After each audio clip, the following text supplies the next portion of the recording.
It is Roundtable Sunday, Florida Maquis Patreon channel. If you are here, you are at the $15 level.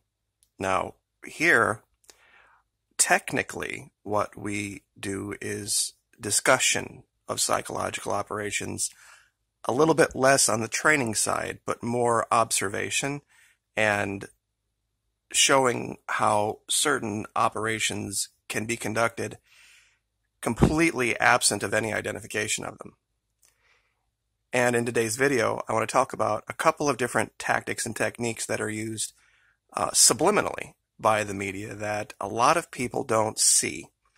And this last event with this Supreme Court nomination really describes it quite well, that regardless of how that went or the outcome of it, the operation was a resounding success. Where to begin? Alrighty.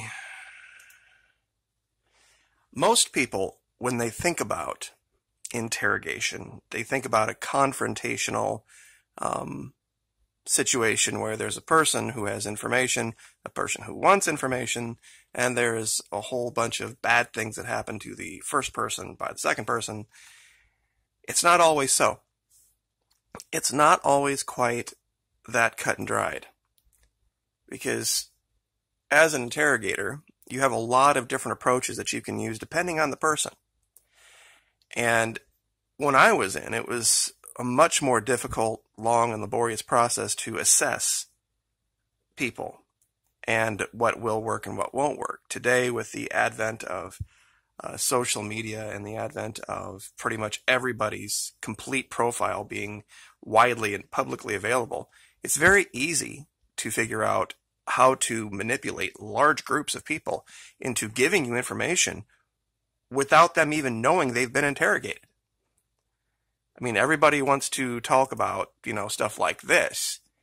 And this does, evoke all sorts of emotional responses, which is the idea that this would have ever happened. Of course, just the information of it is something that was much more of a desire than changing that happening, because that happens every day around the world, those things in other countries, and nobody ever talks about it until the US is involved, of course.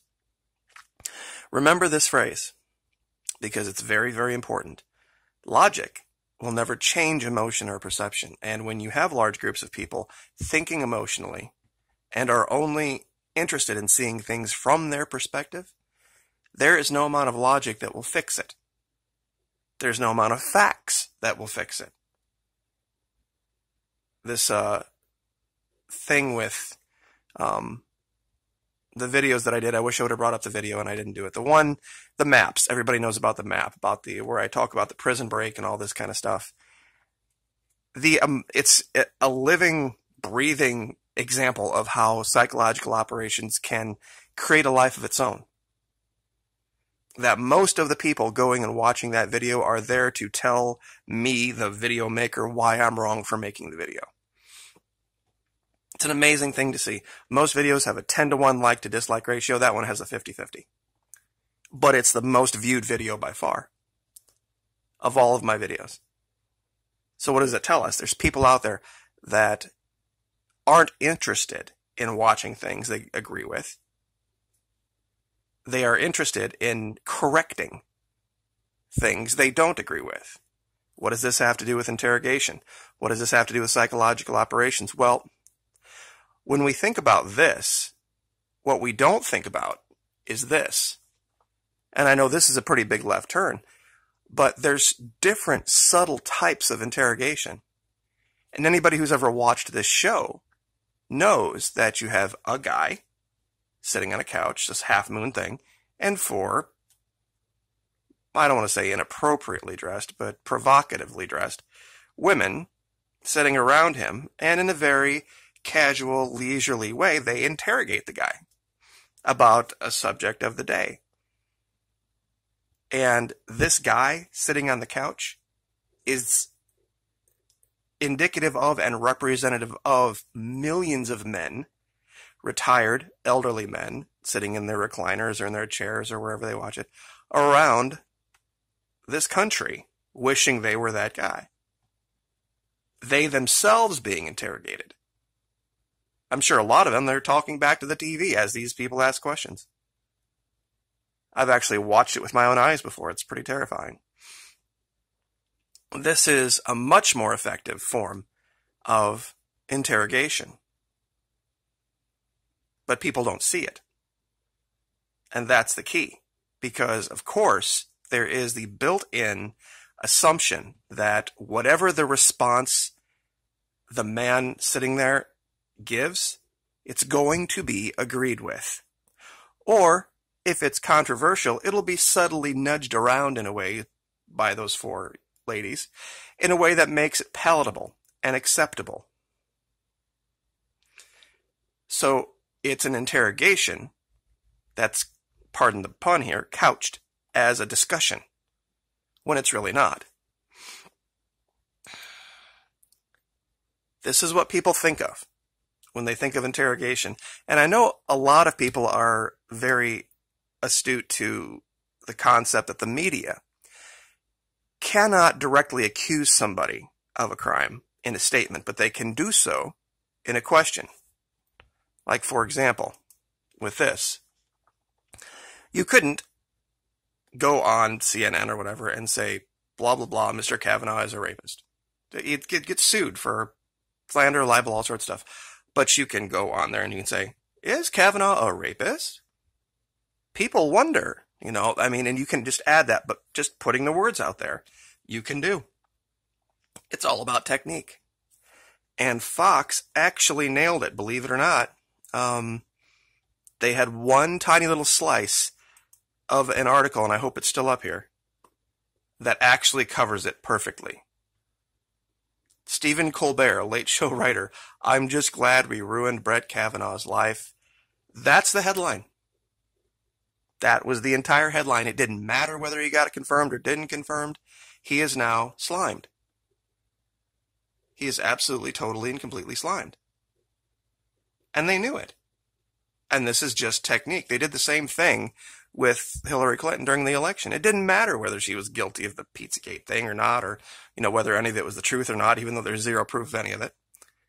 Just the accusation. That's all you have to have, is just the accusation. And the online folks that did it are a lot more slippery, in the sense that they really can't be cornered on things they say on YouTube the way that a place like Fox or a place like CNN can be cornered by what they say.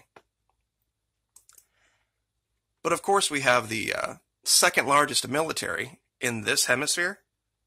That country is now electing a president today, or voting for a president today, and it's nowhere.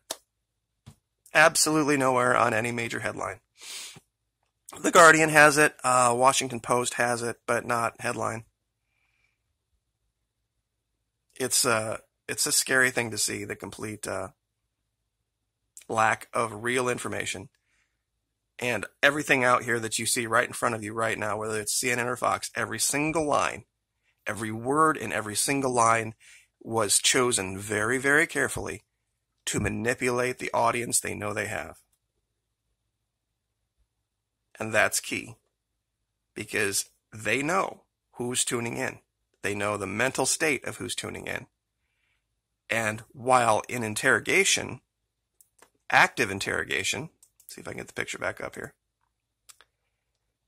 the desire is to elicit information in the more subtle forms, the media form of interrogation. They're not trying to elicit information. They're trying to keep you from thinking about certain things. They're desiring a negative response. What we don't want people doing is asking questions about ABC or XYZ. Therefore, we are going to use this technique and that technique to keep their mind on something else. Because, of course, they don't have you locked in a room, but they still have to manipulate you. And whether it's direct manipulation or indirect subtle manipulation, one way or the other, they're going to get it done because they know you're going to tune in. For all of the protests that I get about people, oh, I don't watch the MSM, you do. Everybody does. I can tell by the comments on my videos here and on my videos at YouTube. By the links people give me. They think I don't see the same links they see. I've had people, believe it or not, actually give me links to my own videos saying, oh my God, you need to see this. This is exactly like what you're saying. And it's literally my own video from 3 days ago. I kid you not. That's how blind some people are.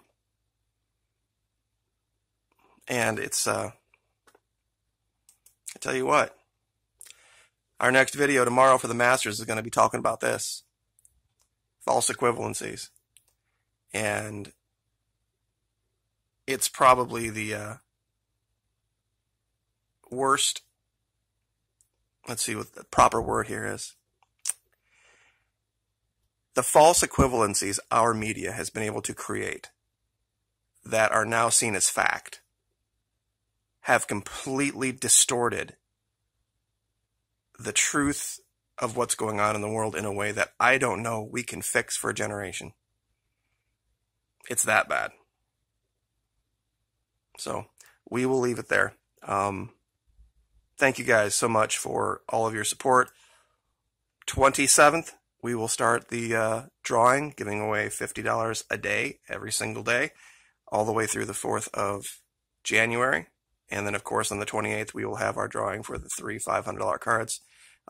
If you're here, you've already done everything you need to do. Your name's in, and when we get that going, the Florida Maquis is going to give back, and give back in a way that hopefully can bless some folks and bring more people into the light of the truth here. Like, share, subscribe.